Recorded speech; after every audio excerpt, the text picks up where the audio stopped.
अस्सलाम वालेकुम लिसनर्स। उम्मीद करती हूँ कि बफज़्ल ताला आप सब लोग खैर आफियत के साथ होंगे और अल्लाह ताला हम सबको अपने हिफ्ज़ अमान में रखे, आमीन।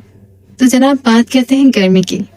अप्रैल के लास्ट से ही गर्मी पड़ना स्टार्ट हो गई थी, लेकिन जो पेशन गोइयाँ मई के स्टार्ट और मई की गर्मियों को लेके की गई थी, तो जनाब उन्होंने अपना असर दिखाना शुरू कर दिया है। जी हाँ, मैं बात करूँगी अपनी, तो मैं खुद हीट स्ट्रोक का शिकार हो चुकी हूँ। तो मैंने सोचा कि क्यों ना कि मैं इस पे वीडियो बनाकर आप सभी को आगाही दूँ कि कौन-कौन से सिम्पटम्स होते हैं जो आपको हीट स्ट्रोक के बाद फ़ील होना स्टार्ट होते हैं, जिससे कि आपको पता चले कि ये आपको जो कुछ हो रहा है ये हीट स्ट्रोक है। मुझे नहीं पता था। मेरी अजीब-ओ-कैफ़ियत मैं नमाज़ पढ़ रही थी और मेरे पैर जो हैं वो बहुत ही ज़्यादा ऐसा लग रहा था जैसे थे ही नहीं, एकदम सुन्न हो चुके थे। मेरा बीपी एकदम डाउन हो चुका था और अजीब से क्रैम्प्स मेरी बॉडी में हो रहे थे और मेरे जो पैर थे वो बहुत भारी हो रहे थे। बाकायदा इस तरह से दर्द नहीं था, बल्कि खिंचाव सा फ़ील हो रहा था पैरों में, जो कि मैं नहीं समझ पा रही थी कि ये सब कुछ क्या हो रहा है। पूरा दिन हो गया मुझे इन तमाम चीज़ों से लड़ते-लड़ते।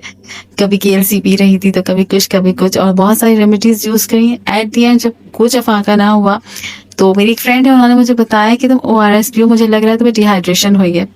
तो मैंने उसे कहने पे ओआरएस पिया और काफ़ी हद तक मुझे बेहतरी फ़ील हुई, लेकिन फिर भी मैं जब थोड़ी देर बाद उसका असर ख़त्म हुआ तो मैं डॉक्टर के पास गई, क्योंकि मुझे लग रहा था मुझे डॉक्टर के पास जाना चाहिए। और जब मैं वहाँ गई तो मुझे पता चला कि जी हाँ, आपको हीट स्ट्रोक हो चुका है और ये तमाम सिम्पटम्स आपके वही थे, जो कि पानी के शायद मैं बहुत ख़्याल रखती हूँ जबकि पानी की इनटेक का, लेकिन शायद कहीं न कहीं मैं गफ़लत बरत ही गई।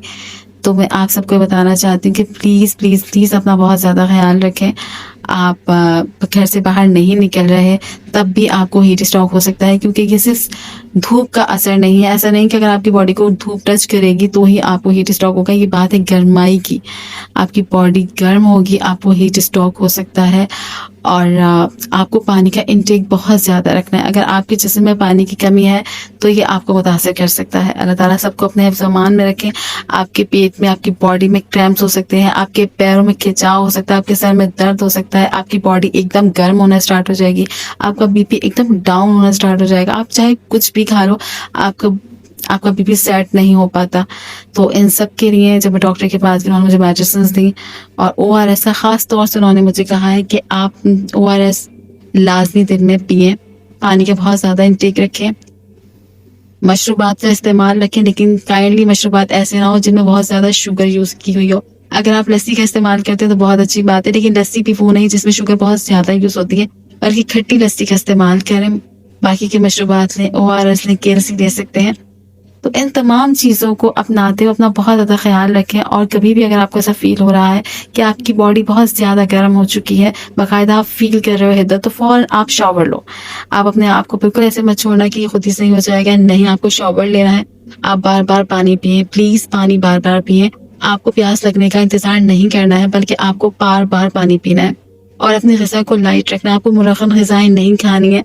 आपको सब्जियों का इस्तेमाल रखना है, सैलेड का इस्तेमाल रखना है, दही का इस्तेमाल रखना है और खिचड़ी खाएँ, तहारी, मतलब बहुत लाइट ग़िज़ा आपकी होनी चाहिए। खाना नहीं भी खा रहे तो मसला नहीं है, लेकिन मशरूबात से आपका पेट भर रहा है, ओके डन। अपना बहुत ज़्यादा ख़्याल रखें। इस वीडियो का मकसद सिर्फ़ यही था कि आप लोगों तक आगाही जाए और अल्लाह ताला हम सबको अपने हिफ्ज़-ओ-अमान रखें, अपने हिफ्ज़-ओ-अमान में रखें सॉरी, और अपने और खुद से जुड़े लोगों का रखिएगा बहुत बहुत ज़्यादा ख़्याल। फ़ी अमान अल्लाह।